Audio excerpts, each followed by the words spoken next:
All right, we'll go ahead and get started. I won't trouble you too long tonight. Last week I did get here at 7, and of course I zoomed out to y'all, but appreciate y'all being understanding.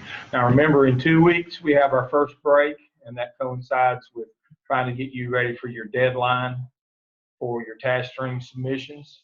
How are we doing on task string submissions? Christy, you're about through. Donna, was that your last of your competencies that you just put in? 3 more. And Chrissy? Yeah, I've done all of them. I've been waiting for someone else to look at them. You were very quick and getting feedback. Well, but, you know. Yeah. So, but yeah. So you've got them all uploaded. Christy, where are you with yours? You've got all yours done? Yeah, I'm just waiting for my principal and then for it. Yeah, and so you've got your competency folio, you've got all 21 loaded in it. And your last one. And Taya, where are you on your competency folio?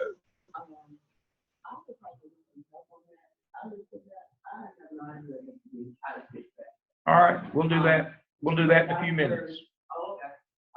We'll do that in a few minutes. No, we need to get on that. Our deadline is what, a month from today? Or 16th, 15th, 15th? Yeah, but I think they said, yeah, something like that. So it's a month and 2 or 3 days for something like that. So in keeping with that, we'll have class next week, and the following week, you have a break. Now, this room will be available if you want to come here and work. They'll be open, but I didn't schedule anything specifically for that week so that you'd have an extra week to catch up. And Tanae, you and I will work on your competency folio in a few minutes. Have you got a laptop tonight or a tablet? I think I'm on my laptop. We'll probably need a laptop, but we'll work on that. Evidence artifacts, you need to be wrapping those up. Competency folio, 1 round of competency for all 21. Work on getting make sure you have done all of your SOE and regular dispositions under university dispositions from your work page. Make sure your principal does certification of competency. Make sure that they have done at least site supervisor disposition semester 5. 1 and 3 is optional, but 5 is required. I guess that's it in task stream, but Tanea, you and I will work together in a few minutes. Blackboard. Did you notice that the new Blackboard shell was out this week, your internship shell? I don't know that y'all need it, but I think it finally hit the airwaves this week. I've been working on that thing for months, so hopefully, but it's the Legacy 605. If you're in right under your 605 class should be a 697 class, and it says Legacy 6. When you click on it, it says Legacy 605. That'd be y'all, and there's materials in there to help you, but y'all won't need those. But everybody's not as far along as y'all. All right, so that's up and running. Looking at the weekly schedule, this is the week that you need to try to, well, you don't have to do it this week, but I want you to do an assistant principal interview. Did you read the questions? Yeah, and listen, I kept scheduling in my assistant principal between her personal things going on and other. She wasn't able to sit down with me, but my principal was. Is that okay? That'll be fine. Okay. Now, well, good. That's my suspicion is that usually your principal is your site supervisor, and you've had good talks with them, and you kind of know what their thoughts are. Can you see why I wanted you to talk to, from reading these questions, why I wanted you to talk to an assistant principal? Because they've been through the process to get a job more recently, and an assistant principal job. Now the principal knows what they would ask, but the AP can tell you the process that they went through. You know. My AP's been there at that level for like 15 No, then she's no good. You need to find a new one. No, seriously, you need to find somebody newer than that. I mean, the whole idea here, folks, is to talk to somebody who can help you get a job. Tell us about your journey, you know, that kind of stuff. What are you reading? Are you professional organizations? What would you recommend? That's some kind of networking kind of thing. You don't want to be so blatant that it look like I'm trying to take your job, but what you're trying to get out of them is little clues and keys that might help you. What's the most important aspect of school leadership? What would you give advice, give beginning administrators you wish you'd known before you started? How was the reality of your job different than the way you imagined? What's been your greatest professional challenge and what you learned? How did you motivate staff to follow through your leadership? Online resources make your job more efficient. How you delegate and empower others. What's a typical day look like? Management versus leadership. When hiring a new administrator, what stands out in the resume? What skills or knowledge do you seek? What else do you seek in a new administrator? And what do you wish that I had asked you? These are the kinds of questions that will help you in preparation. I was with Drew this morning in just other side of Raleigh, in Holly Springs. He went through, he was one of the 3 finalists for the Davis Drive job.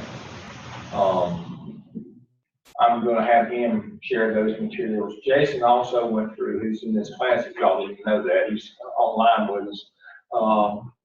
Either this week or next, he's going to come online and share the process that he went through in Wade County.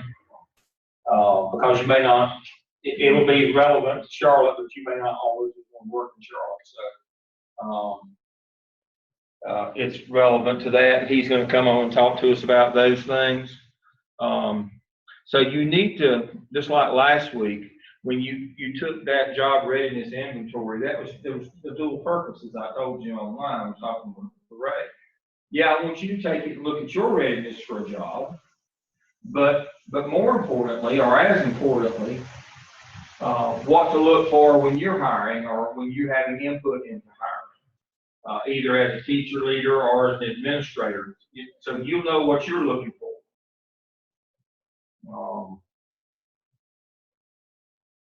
And it starts very basic. I mean, you know, are you ready for a job? Are you mature enough? Can you show up on time? Can you be dressed professionally and do the things that you're supposed to do? So that's what that exercise was last week. I hope that you did it. If you did it, you got something out of it, not only for yourself and your own readiness for a job, but one of the things that hopefully you'll get to do, even if you don't get an AP job, you know, before the end of the school year, hopefully that once you get your administrative license, maybe you'll get to sit on some teacher interviews and get an idea of what you're looking for. And that's a good insight into getting you into the role of assistant principal too, by the way. So hopefully that one will help you. So we know where we are task stream wise, Blackboard. We know what our task is that was introduced this week is to interview an AP. If you can, principal's great. But if you can get to a newer AP, that's the most relevant to what you're trying to do. And now some of them might not want to share with you directly the process, that hence these questions that aren't directly related to the process. But if they will tell you about the process, that's great. Because you're the competition. And they may have friends or buddies or whatever that you know that they information is power and currency. You know, getting people to divulge what the system is. I mean, they may have to re-interview for a job themselves. You know, those jobs are very transient. Or they may have a friend that's applying for the same job that you are. If they'll tell you, that's wonderful. If not, they should be able to answer these professional questions.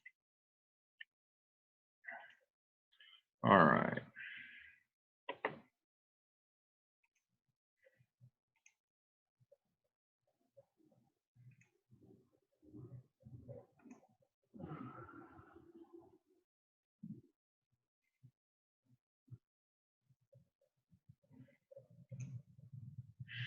All right. How many of these things have we already covered? My top 10 for interviews, have we covered that? 5 things to bring on your next interview.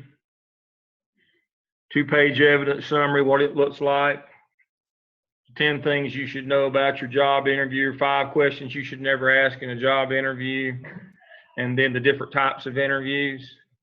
All right, so let's start on these. I know we've got this scheduled for later, but it's getting that time of year. It has CMS opened up the applications for the AP pool yet? You can apply right Yeah, and then the interviews, or the first round of interviews, will start, I believe, within 4 weeks, something like that. like March. Mm-hmm. Yeah. So let's not wait till the last week. If you're planning on applying this year or trying to get in, even if you aren't looking for a job this year, you need to get in the pool as quickly as you can, because sometimes it takes more than one try to get in the pool. And you can't be hired unless you get in the pool first. And so Getting in the pool. Well, what it's going for right now is, I'm emailing Rand again, I sent him like 5 emails, I don't want to go over his head. But, I keep asking for him to come and explain it all, what they're doing exactly. But there's because I've started the process online, and there's the regular application, which you fill out. And then you have to go through, it's an online thing, where they're asking you questions, and it's a video content, and you respond to the questions. For like well, they have certain questions that they're asking. I'm going to go through all those with you, the kinds of things that they're going to ask you. But see, you have to pass that. Yeah. In order to get to the face-to-face. Well, let me start that then. All right, your CMS, you have 20 new AP positions this year. You've got 1,200 applications. And it normally goes something like that, 5 or 6 to 1. So, literally they'll have 1,000 applications.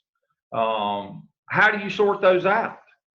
Do you go through every one of them every time? I mean, what do you do? So what CMS and the big districts do, they create an applicant pool where you apply to the pool, not for a job, and you go through the entire process, and they have a vetting system, and CMS, it's a virtual interview where they knock out all the idiots to start with.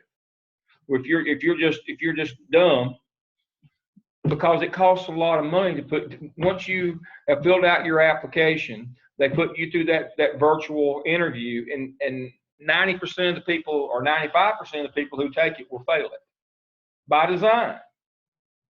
But now only the best people will get through that, and then they will spend the money to bring them in, do the health card, background check, curriculum interviews, all that other stuff comes out of that.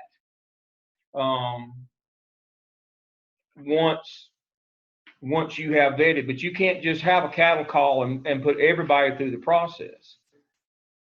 Rand probably knows better what it costs now. At one time, it probably cost something like $6,000 an applicant.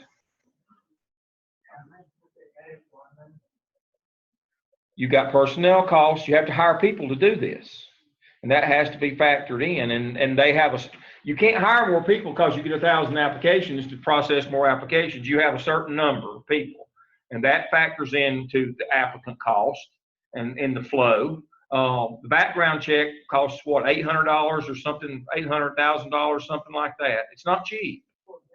Yeah, now, they don't just do the one down to jail and see if you've been arrested lately. they have to do a real one. Oh, really? Yes. Wow.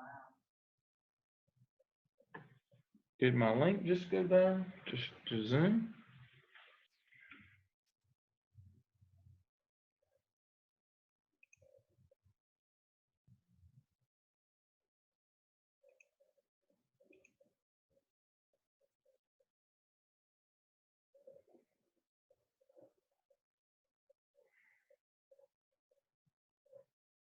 Okay.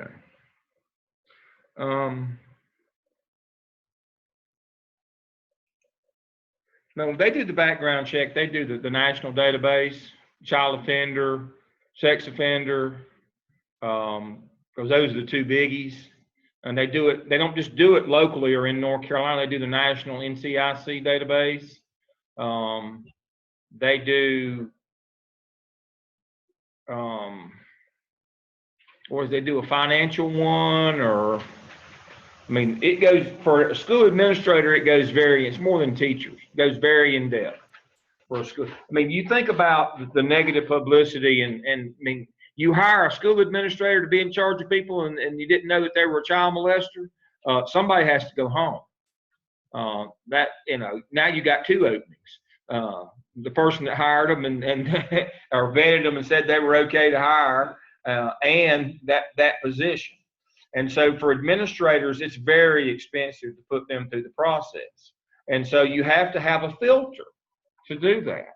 And so there's levels of interviewing, but CMS uses an applicant pool. Once you get into the pool, you stay for 2 or 3 years. And if you don't get a job, you have to go back through the process again. A year's all you only stay in the you only stay in for a year. Great day. That's not that's a lot of stress. You're only going to stay in for 1 year. So you better, you know, regardless, you better be prepared, because it's not going to be a cakewalk to get into the applicant pool to begin with. That virtual interview is tough. They all seem to be rhetorical questions that you could debate either side, but there's an answer to all the questions. Trust me, there is a right answer to every question that they ask you. That's the double secret interview that I will cover later. I won't cover that one tonight, but I will cover it later.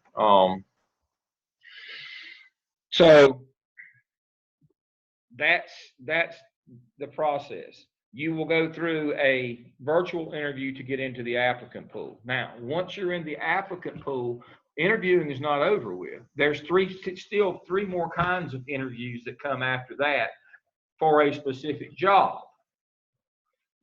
So the first interview, there's 3 different types of those that they could give you.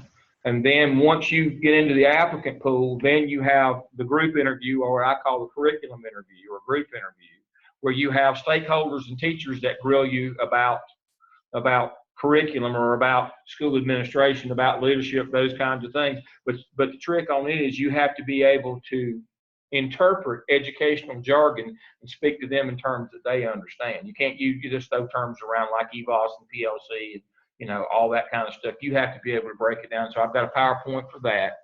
The third level is when you get to the principal. And that's when they ask you all these questions about yourself and where you see yourself down the road and all that. But they slip the trick question in on that one. There's a trick question on that one. The trick question on the principal interview is, what are your strengths and weaknesses? Strengths always are dispositional. Always. I'm honest. I'm forthright. I'm on time. I'm responsible. I'm ethical. I'm legal. I'm moral. Those kind of dispositional things. Those are always your strengths. Weaknesses, always based on inexperience. Always. Things that can be corrected with experience. Because you don't, you know, everybody has to get that first job. And we all understand that as people hiring. Everybody has to get that first job. But don't come in and tell me how much experience you've never had the job. That will not go well. you know, your clinical experience that you've had, we hope is valuable to you. But as I've told you before, what we're trying to do through your clinical experience is teach you what you don't know so that you will go and get trained when you do get the job. Because a lot of people don't know what they don't know. And you're not expected to know a lot, but you're expected to know what you don't know and to go and get trained, like to do teacher observations, to go and get trained to use the administrator portal on Power School, to be able to do, you know, all the things that administrators have to be able to do, to look at EVOS and do all that stuff, all the technical things that you don't know. We expect you to get trained immediately to do that. But we need for you to know what you don't know. I don't, as principal, if I hire you as AP, I don't need to sit down and have to go and hold your hand and say, you don't know this, let's go do that. I need for you to know intuitively what you don't know so that you'll go and get trained, and you won't put it off and then leave us hanging because you can't hold up your end of the bargain. So everything that the weaknesses are all inexperience based, the strengths are all dispositional, that don't change with who you are. Okay, so, and then the fourth level is the superintendent or the area superintendent will interview you, and they'll talk about big things, obviously, like Future Ready, which is North Carolina's vision for 21st century skills. Now, they won't ask you to tell them what 21st century skills are. That's a duh. You're supposed to know that. What they're going to ask you as an administrator is, how would you implement those at this school? And I have a document that speaks to that. So that's kind of the process that you will go through. But the most stressful and the hardest one to get through is the first one, to get into the applicant pool. And so I'll do 2 of the 3 with you tonight of the types of interviews that you might. Now, again, CMS does a virtual reality. You know, you're virtual. They're asking you questions. But now, no, you talk to a person. That's how you get in to the pool? Mm-hmm. Mm-hmm. It's a virtual reality. It's a virtual interview that they're recording, just like I'm doing it on Zoom. But you're sitting there with them, and you're looking at them, and they're looking at you, and you're doing the virtual reality interview. So that has to be scheduled. Mm-hmm. Yep. All right. So let's start with my top 10 for job interviews. This is in general. These are for any of the interviews that you might have, regardless of the type that you have.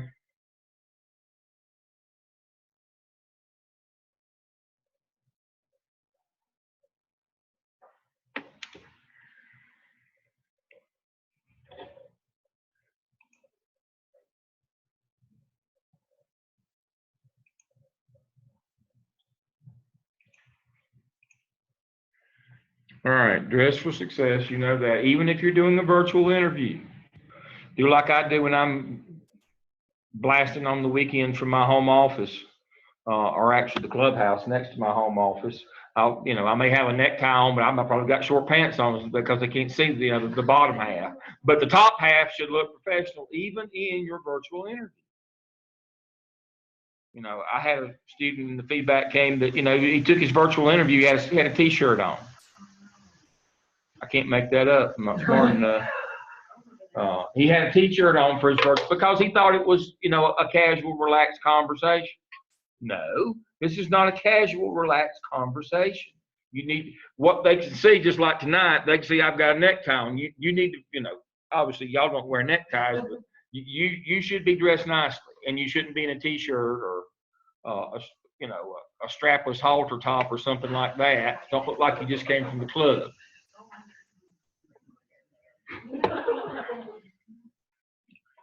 So everybody understands that when you're going to a face-to-face interview, but what you got to understand is that virtual interview is the same way. Do they have that right now? Yeah. Yeah, they've got virtual interviews there too. Take a 2-page evidence summary that you can leave with your interviewer. Be able to refer to your activities without reading. This is your evidence artifacts.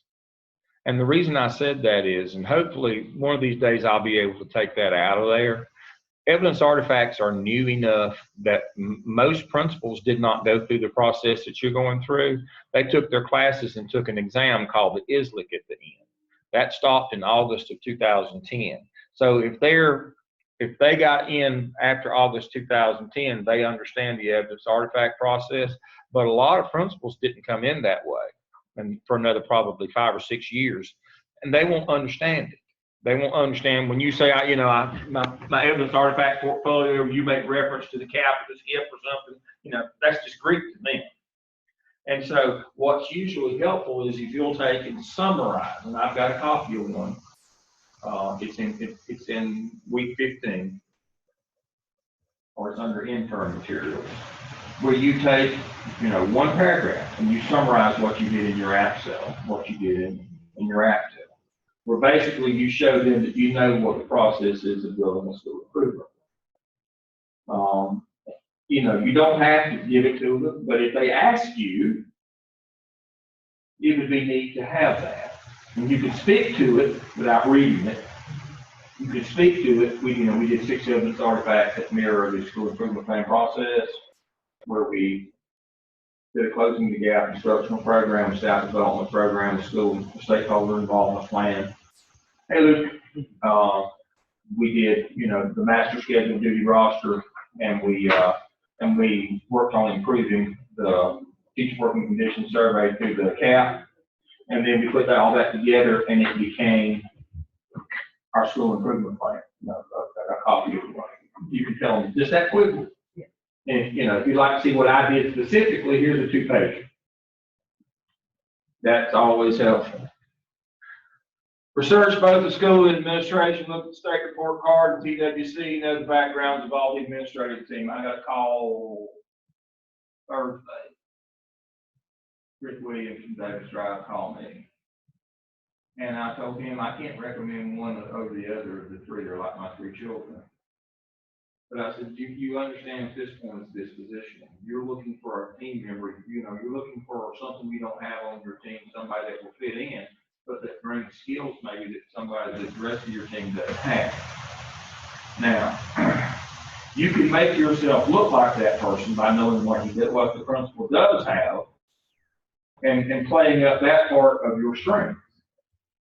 Now, unfortunately, and I'm an old man, so I can say this, don't be mad. There's certain things you can't do.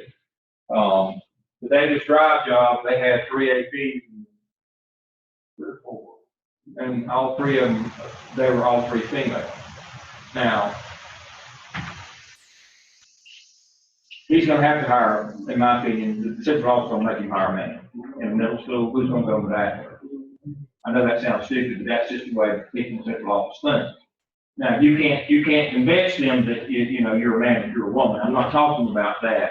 But if they have people who are really strong in organization or management and not curriculum, what part of your resume should you play up? The curriculum part. But you should know what they've got.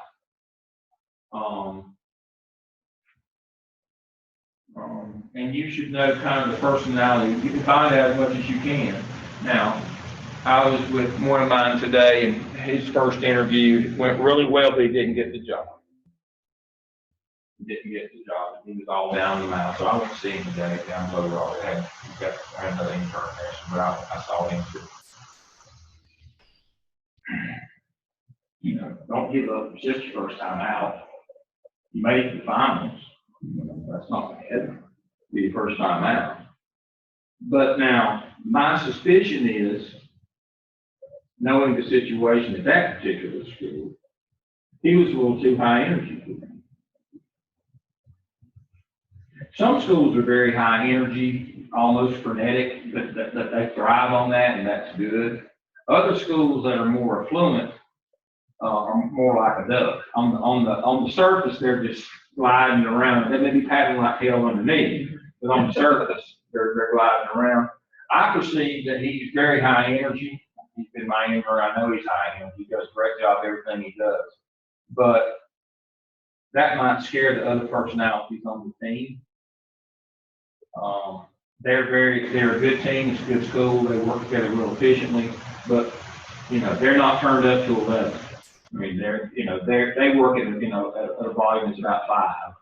And I don't mean I don't mean they're slow or laid back. They get it done, but they're not an aggressive run over top of you, scream and yell, we gotta go, that kind of stuff. And my intern's very high energy, very A personality, young, fast muscle twitch guy. He'll be lean all of his life. He'll weigh 145 when he dies, because he burns it off.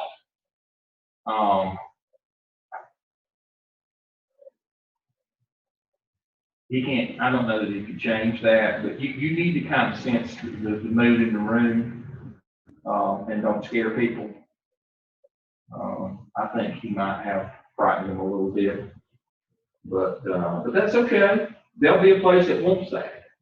That's low energy that needs that. It may not be that really affluent school.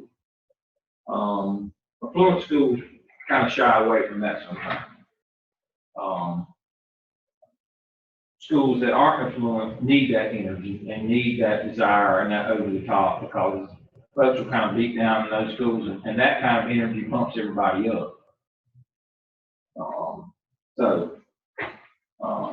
Know the backgrounds. Know what you don't know. EBOS, Power School, Power Source, RTI, PBIS, Finance, be able to speak to instructions, the bottom line is student achievement. How all these things affect student achievement.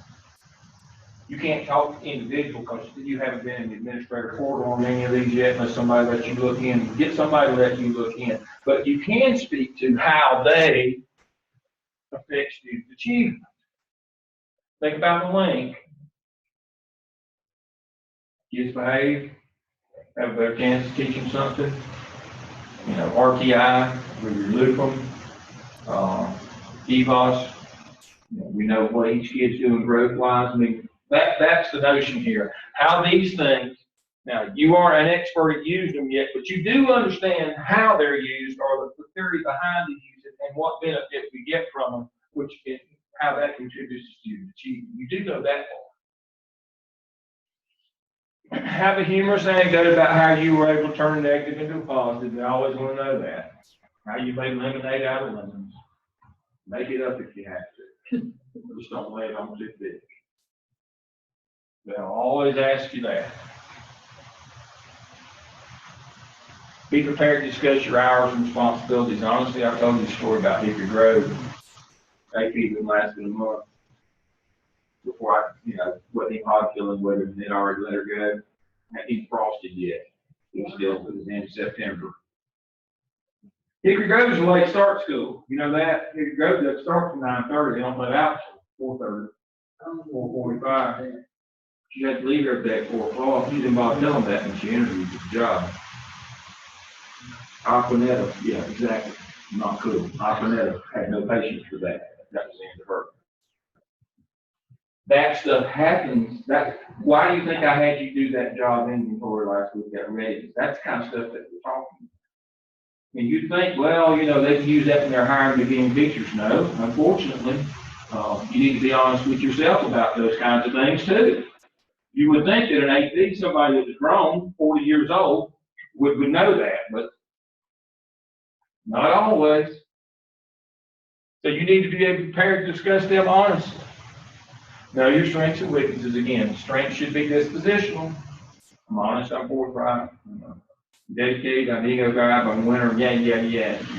My weaknesses are I've had good clinical experience. I've been teaching for 15 years.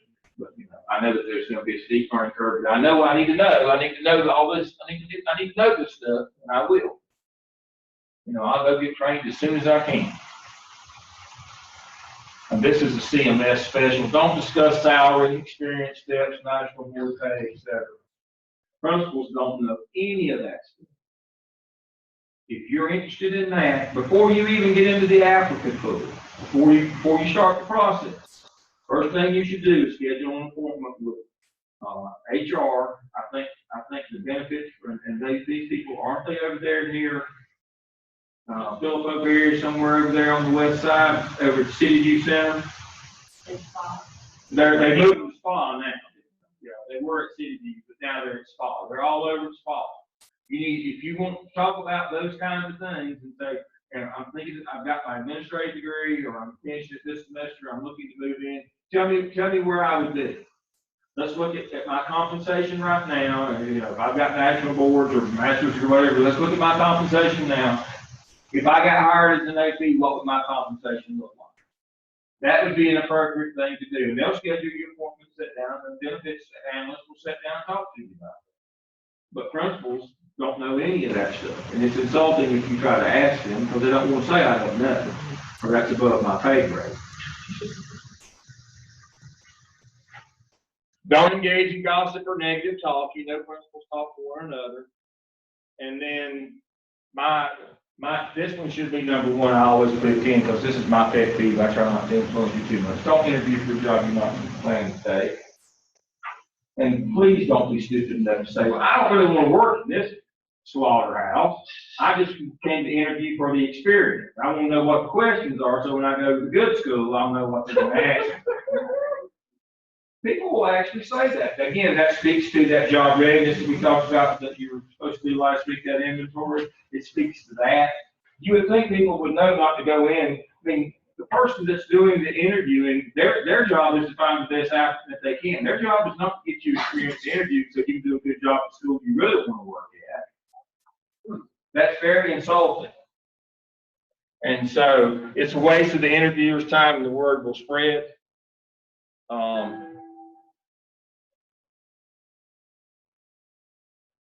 Now, a little behind the scenes from CMS. CMS administrators can put a hold on people that can't be rehired, and they can also put a hold on somebody on an applicant that can't be hired if they see something they perceive to be detrimental to them. If you go in and say, I don't want to work here, I'm not interested in this school, you got bad population, the teachers aren't very good or whatever, I don't really want to work here, I just want you to give me the inside scoop on what the questions are going to be, so when I go, Arthur Kill on interview there, I can try to get that job. Not only will they run you out of the building and be angry, they may put a hold on you with nobody can hire. And you know how it works in CMS, and they refer you out for an interview, you can't refuse that. If you do, you may not get referred back again. So you better know that when you go. You say, well, that's contradictory. You said don't go interview for a job you don't want, but that you may get sent to a place where you don't want to work, but you can't turn it down. You got to figure that out. So the figuring out part is wherever you get sent. When you get into the pool in CMS, that means that you're willing to work.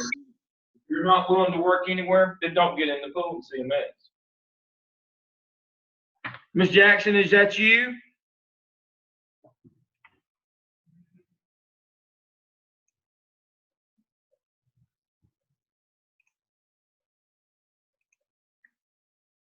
Randy, can you hear me?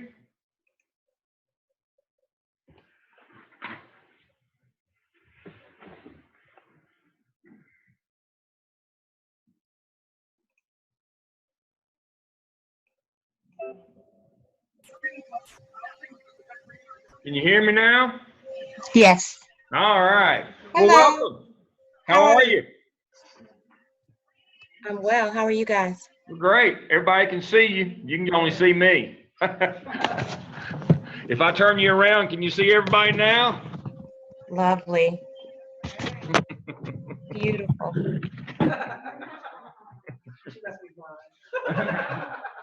No, we're talking about interviewing, about getting in the applicant pool. We've been going since about 5:15, so I'm gonna wrap it up here in just the next few minutes. But I'm covering the general stuff about interviewing, especially in CMS. I've just covered these. These are under week 15 in our course, but they take so long. This week it was assistant principal interview. We looked at that, and then I'm led me right into interviewing for you for a job. And so I've got a lot of materials under week 15, but that's actually about 4 or 5 weeks worth of material. So I'm gonna get started on it tonight. So these are the top 10 for interviews. And again, there is conflict. I acknowledge that. I've given you conflicting information. Don't interview for a job that you wouldn't take. Can't turn down when they refer you to a school for an interview. You have to figure that part out.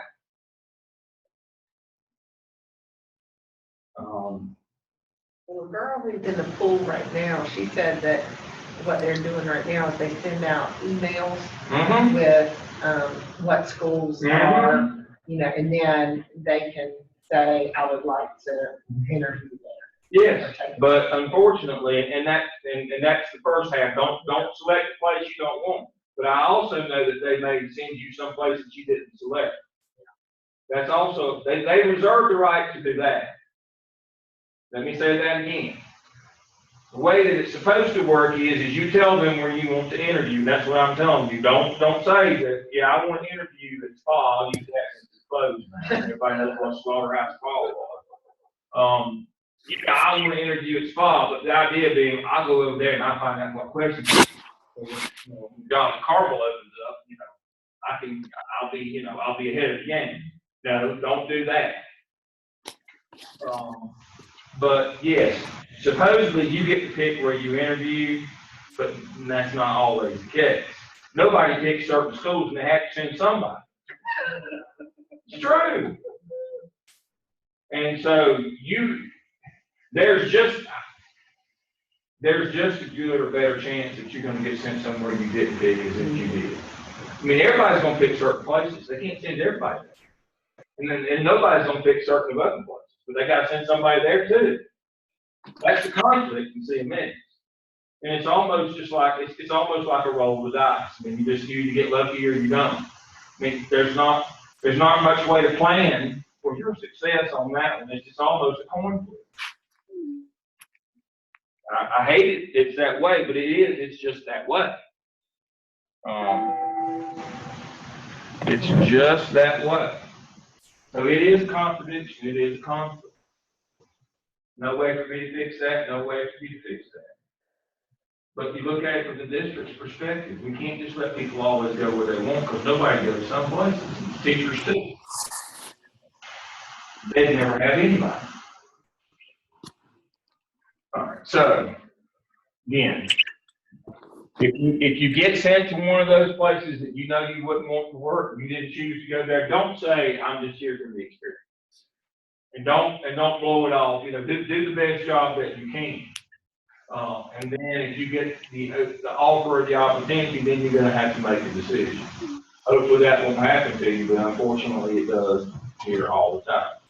Because there's a lot of jobs that nobody volunteers to apply for. It's just the way it works. So that was tough. I acknowledge that. All right, so Tanea wanted to know,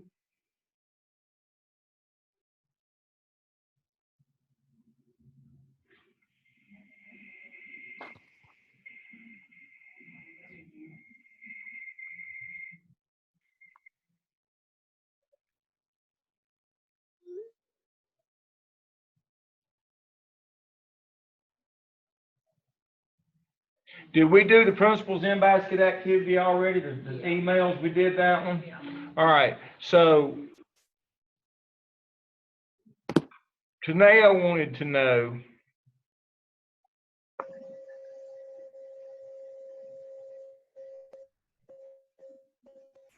come on, there we go.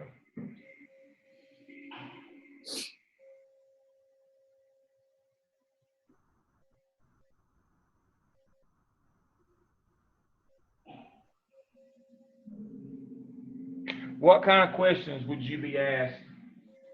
I'm going to skip, you've done the first level with the scenarios where they, try to determine if you know a little bit of law and you can reason. Remember, if you pick something, if you put one of those 21 emails in the quadrant that was urgent but not important, that disqualifies you. Gallup, I'm going to spend a whole night with you on Gallup. That's not tonight. It's going to take more time than I've got tonight to do that. Gallup is 60 questions. You got to score 44 or higher out of the 60. That may be what you get in your scenario interview. They have different ones, but it may be what you get in your interview, virtual interview. It may be what you get, but you're going to get something similar, no matter what. And in those 60 questions, there are 5 landmine questions. If you answer either of those 5 wrong, you're disqualified. There are right and wrong answers. You think, well, these are all just rhetorical questions, or they're kind of like essays. No, there's a right and wrong answer to every one question. I will spend one session with you on that. Now, once you get through and you get to a school-based interview, more than likely the first interview you're going to have is going to be like a curriculum interview or a group interview, what I call it. So let's look at that one. Come on, PowerPoint.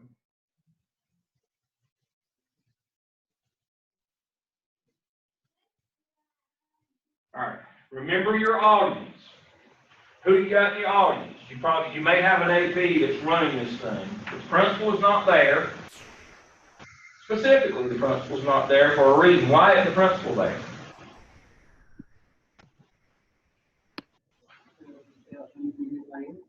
They're going to interview you later. That's exactly right. But why specifically don't they come to the group interview?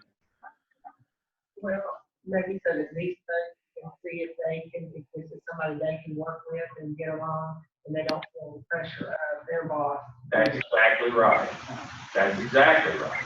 This is teachers. Can we get along? This is parents, stakeholders. If it's a secondary school, middle or high school, there may even be a student. And they're trying to figure out if you're the kind of person that would fit in their school and community, and that they could work with you. And they don't need the pressure of the administrator in there trying to guide them one way or the other.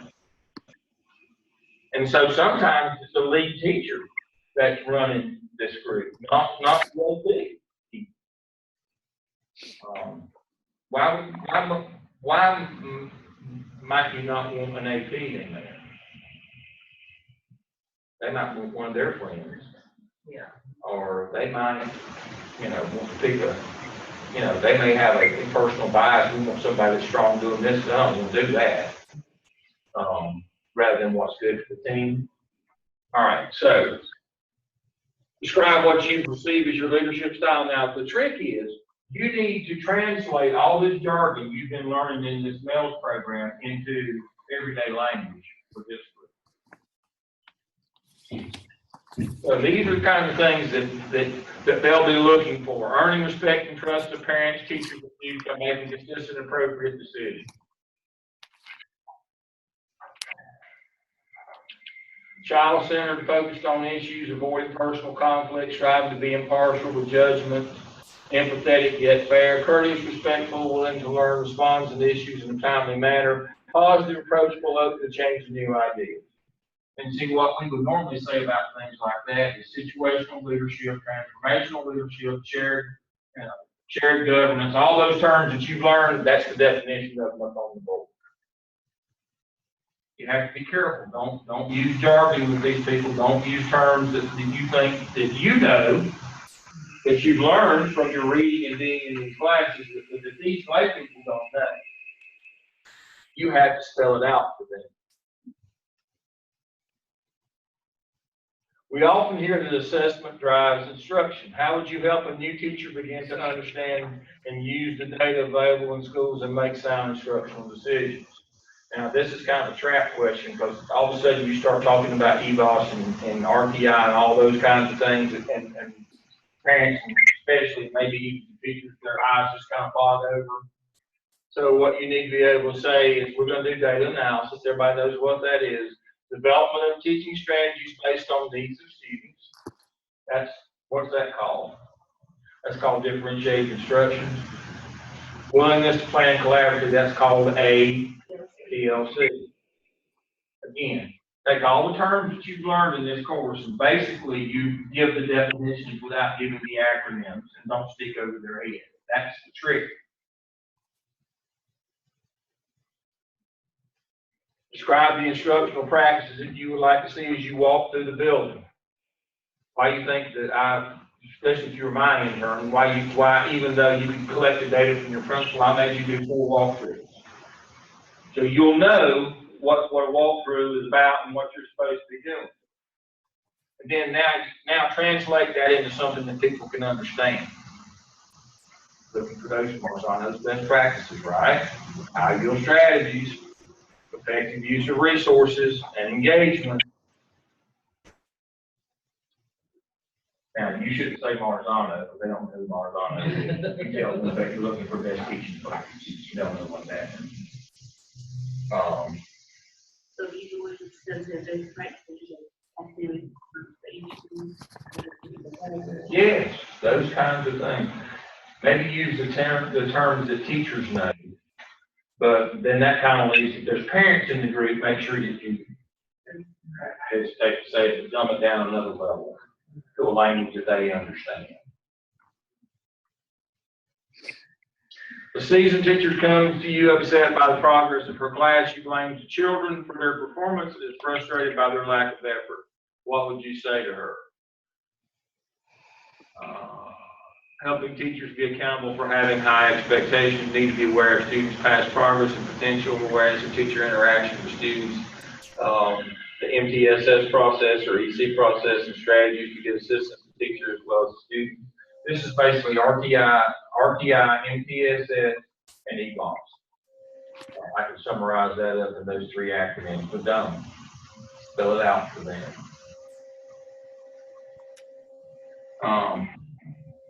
First two speak to EBOS, that every kid has a potential, and making a year's growth. You can't just put it on an abject scale that, can do comparative accountability where, growth is what matters. You start at 40, we can't expect you to end at 80. If you make it 42, you made a year's growth, that kind of thing. That's EBOS. The first two speak to EBOS. The last three speak to MTSS and RTI.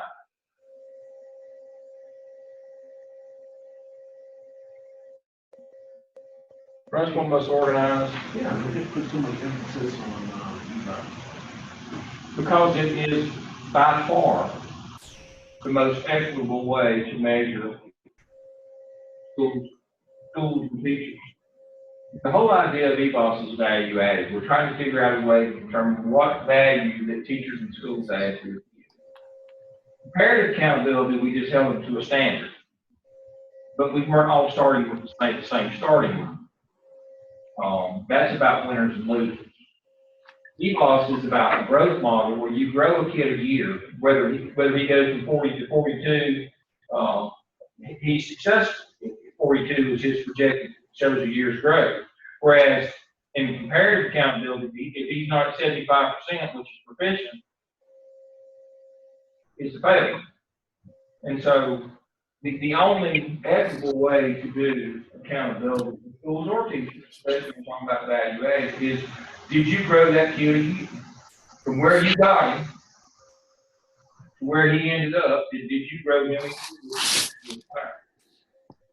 And that's all that teachers should be held accountable for. See, what we've been doing is rewarding and punishing teachers based on who they got, not what they did.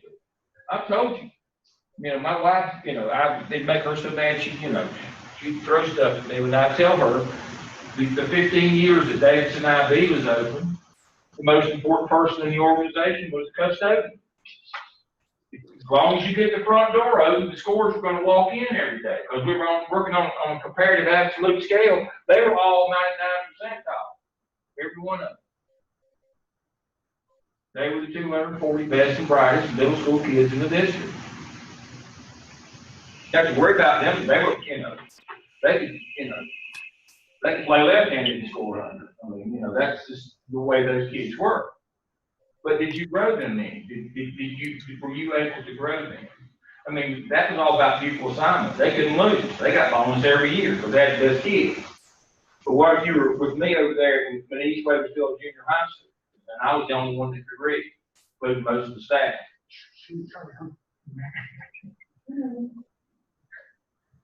I took over Eastwood Junior High School when it was a takeover school, when the whole staff was let go and everybody had to apply for the jobs, and only about 20% of them got their jobs back.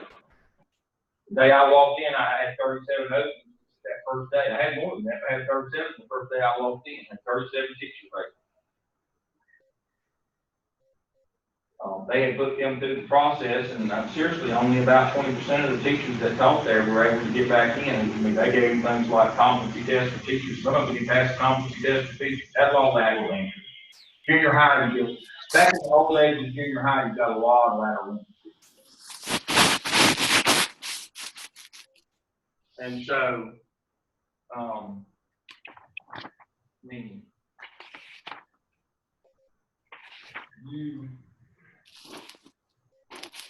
you need to be able to measure the effectiveness of the teachers, not what the pupil assignment is.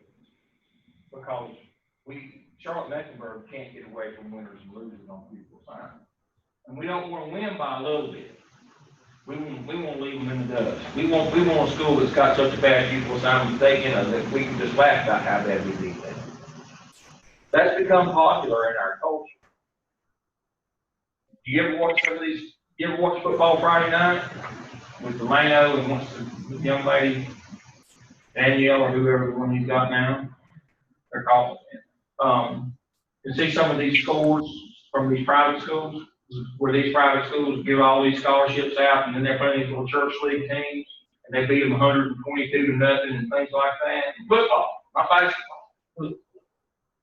And nobody sees anything wrong with that. Why is that? Because those parents, they're paying scholarship kids to come and play for them, basically mercenaries, until they can, boast how bad they beat the other side. Well, it's the same kind of thing in pupil assignment. You don't want to make it equitable, where everybody has to work hard and everybody can be successful. We want to make it so that our school just smokes them with the neighborhood school next door. We want all the best and brightest people. But what if these people who work there and you're being held accountable? So EVOS is a way to determine, did 85% of the kids in your classroom make grade this year, and as a school, did 85% of your teachers make grade? If their teachers make 85%, their kids make grade. And every kid's growth score is independent and unique to that kid. You take 10 dependent variables. These folks have seen it. They're in the model. You take 10 dependent variables. They're weighted. Linear regression. And we can predict what a year's growth would be for every kid. And I mean, incredibly accurate. And then as a teacher, what every kid in your room score's got to be to show years of growth. Did 85% of your kids make growth? If they did, you did a good job. And as a school, if 85% of your teachers had 85% of their kids make growth, your school did a good job. Regardless of where you got them, even if they were, even if they scored 23 on the EOG, if 27 is growth and they scored 28, hallelujah. But the first 20 or so years of accountability, we held schools accountable for who they got, not what they did. Growth model EVOS is about holding people accountable for what you do with your kids once you get it. And takes into consideration where they are when you get it. How far along in their learning journey they are when you get it. All kids can learn, but not at the same capacity and not at the same rate. We know that. All kids can't learn. But we have refused to acknowledge that when it came to accountability. All right. Must organize the school for teaching and learning. Your role is to assist him or her with this process. If you're setting up the school to succeed with academics, what factors must be considered in the organization of staff and resources?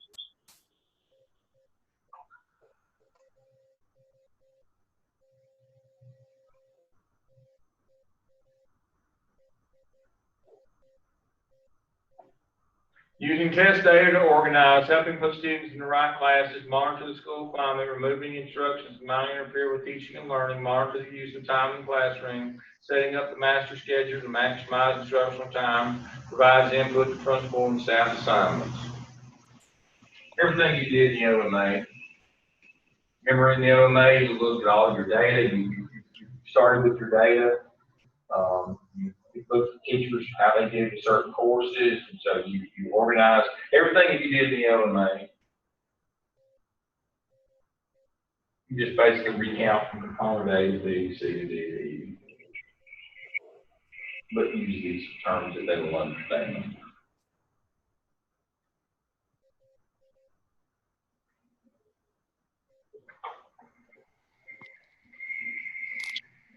How would you communicate and promote high expectation levels for staff and student performance? Sharing goals with school, communicating the vision, mission, explaining data, providing feedback, providing challenges, establish climates for learning, recognizing and celebrating efforts for those who succeed, conferring with individuals due to ability. That still is good to great. Jim Collins is good to great, the social section. We've already covered that. You basically break it down. This is the bullets for good to great. Here, I did mine good to great, a little bit different than that. But you know, this is for interviews, but this is basically Jim Collins' book, Good to Great, broken down for you, and that's what, and you know, I have the one that says Good to Great, it's got high expectations. Mine's a little bit more simple than that. This is the one that's a little more spelled out. This is for interviews. This is a little more fleshed out than mine Good to Great, which you know start with the end in mind. You know, reward, recognize, give examples. Same thing, but just a little quicker and easier than this one. This is the one that you need to do when you're talking with stakeholders. Again, this is Good to Great, Jim Collins. How do you address conflict?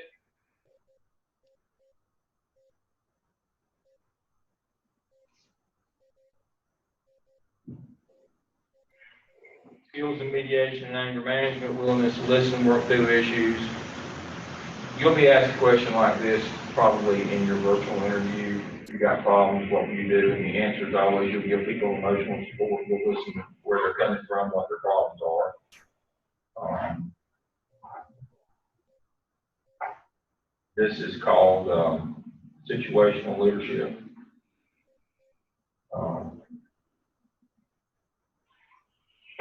This is relationship behavior, but they don't know what relationship behavior is in situational leadership, and so this is relationship behavior spelled out.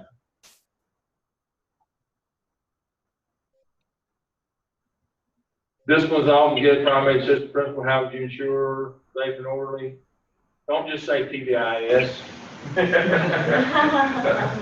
This is PBIS, by the way. It's just spelled out. That's the answer to PBIS.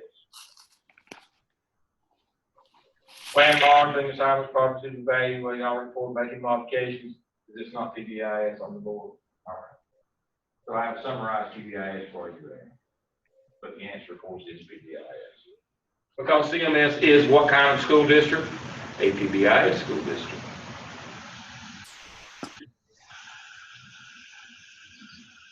Accountable for funds.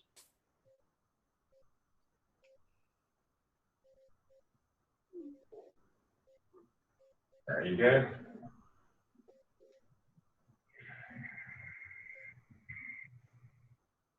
The answer is the modified accrual accounting system, but they don't know what that means.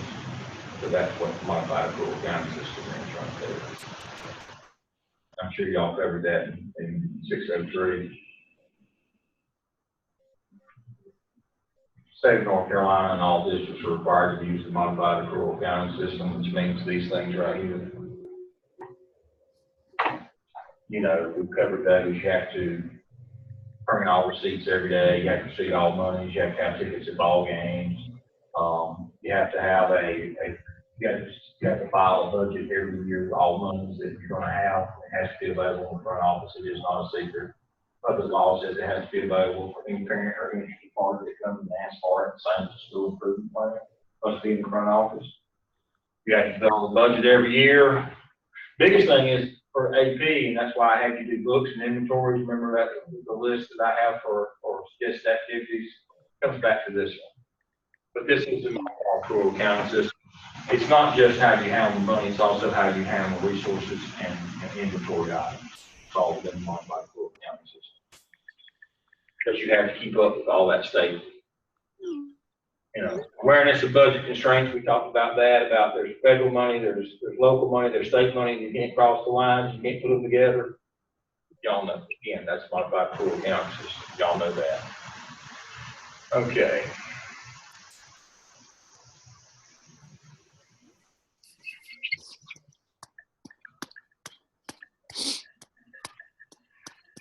Describe the relationship you can work to establish with your principal. Hey, Lorraine. Hi. Close working relationship, open to his or her suggestions, rely on the principal as mentor, use his principal as resource, meets regularly, discusses expectations, support the principal's initiative.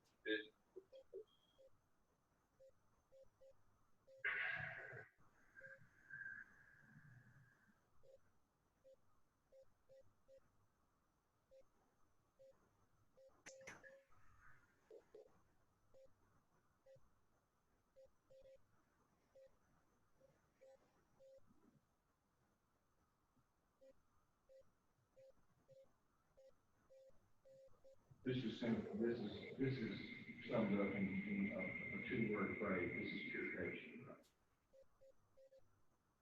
You know, all the things of pure coaching, well, that's what that is. But they don't know what pure coaching means. What you would expect to establish with principal as an AP is a peer coaching where they would do all these things. They would coach you as mentor and mentee. So that's it. All right. So that is, again, the second level group or curriculum interview type thing. They may ask you, obviously, since you're not a teacher, normally for a teacher, the group interview is a curriculum interview. This is in a way a curriculum interview because they're asking you the curriculum of your ed leadership program. And we've touched about every one of the 6 7 artifacts and all the things that you've been in all the book work and the reading that you've done. It's basically a review of that without using the acronyms and the jargon, where you can speak to them on a level that they understand. So yes, in a way, it is a curriculum interview or a group interview. Just like if we had an elementary teacher, we would have to talk to them about reading programs. You're applying for an administrative job, so you've just reviewed modified accrual accounting system, you've done transformational leadership, you've done situational, you've done records XY, you've done ELOS, you've done PBIS, I tried to hit every one of those things, those acronyms with this. So that's what you would do. All right? So we'll pick up next week. I will bring the manuals and we'll pick up next week with our regular, but we'll try to slide that one in. We'll look at Gallup. Again, it's a first level interview that takes the place of the principals in basket activity. And we're going to get Lorraine to talk to us about her interview soon, where they did the data analysis. They did their data sheet and had her, she's in a different district, had her do an analysis of that data. We'll have her talk to us about that. Maybe when she gets back, she can talk to us about that one. Would you do that, Lorraine? Yeah, I should be there next week. Great. We got one more week before the break. And so Yep. you get here next week, we'll let you walk us through when you did the opening interview where it was a data set and then they asked you questions. Yep. All right. And so y'all know the pop quiz that I give you. I show you the slides and standardized test scores. You have to pick out the most pressing need. Y'all have already seen that one. Everybody has seen it. We'll see. We'll close up tonight with that one. Let me pull it up right quick.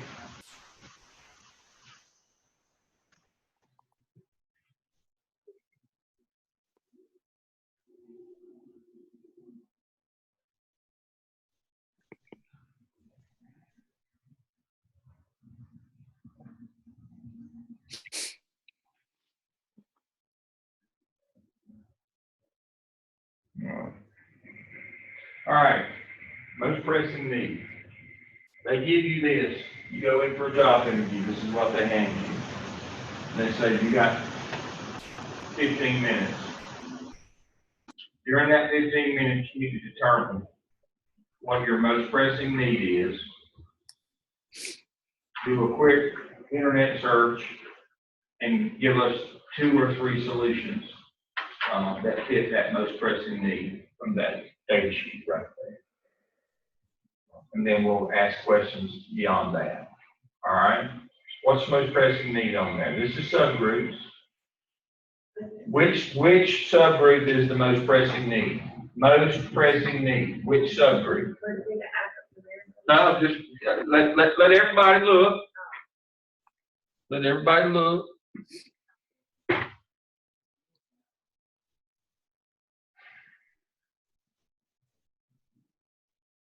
Which subgroup is the most pressing need? I know y'all remember why it's the most pressing need. Maya, which is the most pressing need?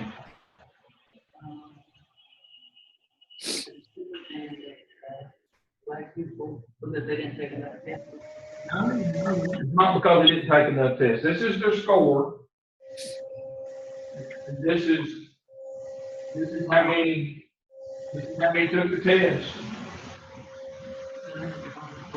No, they didn't. They didn't have the lowest scores. Not even close to the lowest score.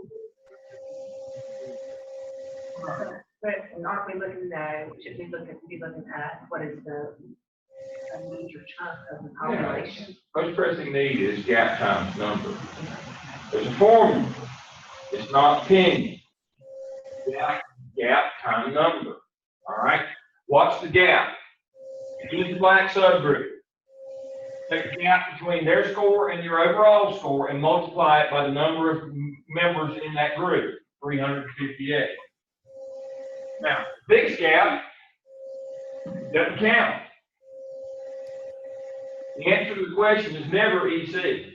Never EC. Why is the answer to the question never EC? Don't we love those kids? That's the problem with LEP. The population is too small. Gap's bigger, but times the numbers, it's not anywhere close to this. Never. EC is never your most pressing need. Never your most pressing need. Why? They are federally funded, but what are they on also? IEP. If we change their instructional program, that would be no. You cannot change their program. They cannot be your most pressing need.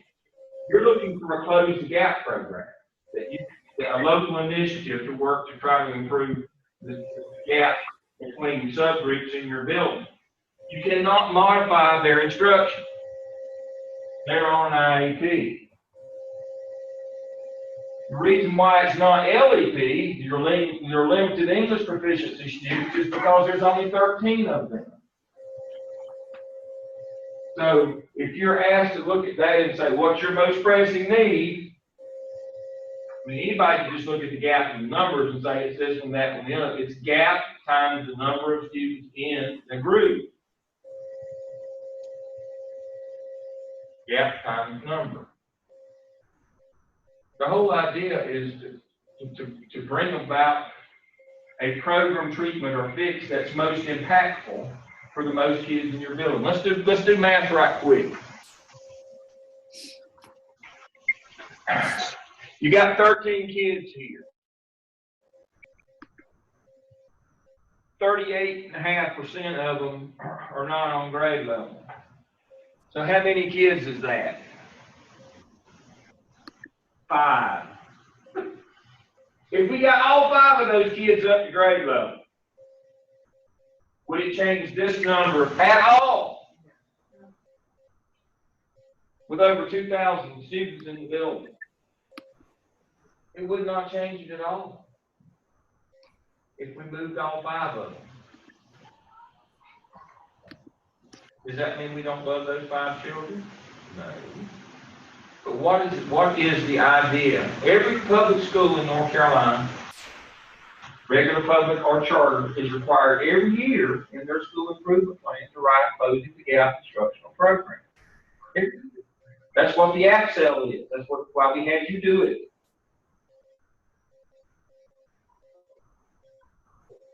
It doesn't do any good to put time, effort, and energy into 4 or 5 kids. What we're trying to teach you. We don't want to throw those 4 or 5 kids away. but you can't be focused on them to the detriment of the overall scores. The whole point is to close the gap. To try to move the biggest number of kids, and this is your biggest number of kids. Right here. That's your biggest number. That's the kind of stuff that you may be asked to do. Marae had something similar. They gave her a data sheet and they asked her questions about it. Now, the second part of that, what would you do?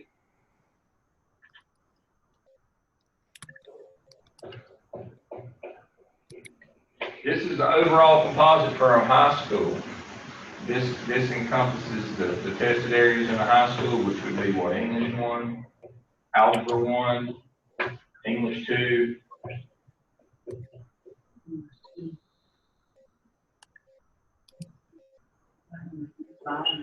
Biology. Mm-hmm. What you do as an administrator, close that gap.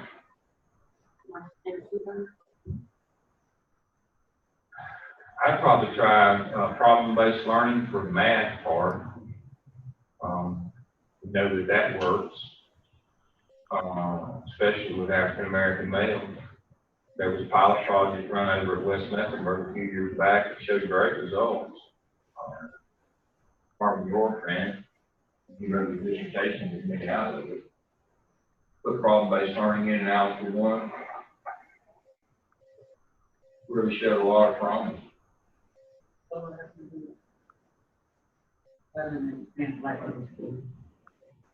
Because they didn't think of it. No.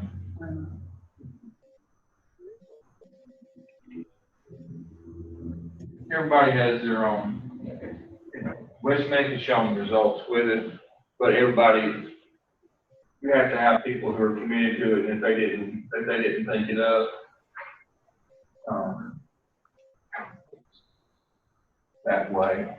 And the district doesn't want to mandate it because it requires a massive amount of staff development, and they have to pay for it to mandate it. Going back to the old Algebra 1A, 1B shows promise too. What we use to call Hawaii algebra.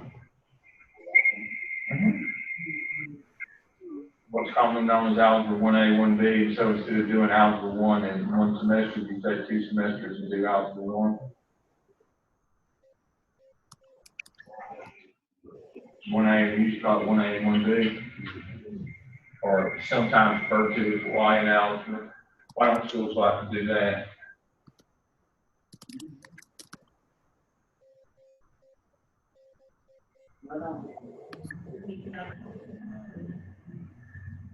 Do that very much in 5 years in high school. They don't graduate on time.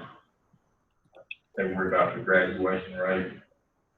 So basically what they're interested in is giving that kid a piece of paper that you can't read, but they kept them on track rather than keeping him an extra year and putting him out, on to that to mean something. So back in the days of the reloop, when we were doing Algebra 1, Algebra 2, and those kinds of things, or 1A and 1B, you had to have that critical conversation with parents and tell them your child's going to be on a 5-year track in high school. They didn't want to do that.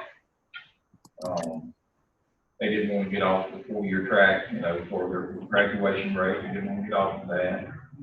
It's easier just to pass them than it is to actually expect them to learn something.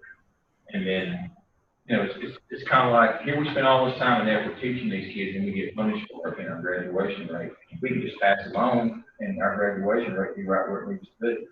What was they call guarantees or passing kids that didn't even pass the courses, or some of them didn't even take the courses in order to keep their graduation rate up. There's the politics that enter into these kinds of things. But when you're giving solutions, you don't give, in a job interview, you don't give political solutions. You give instructional solutions that work, that you've read about, that you've researched. So you say to them, I don't know. You're going to go to a particular school. What should you have done? It's public information. What should you have done before you went? You should research all their publicly released test scores. You should already know what their gap is. And you should already know what research says about those kinds of gaps at that kind of school, what kind of programs might work. That's why I said do your homework before you go. There's a process to getting the job. It's not just, who has the best hairdo with the prettiest smile. This one's most prepared, has a plan. Know everything you can know about that school, including their data. Know about their population, look at their subgroup. Know what research says will address those issues. Don't just show up fat, dumb, and happy, expect to get a job.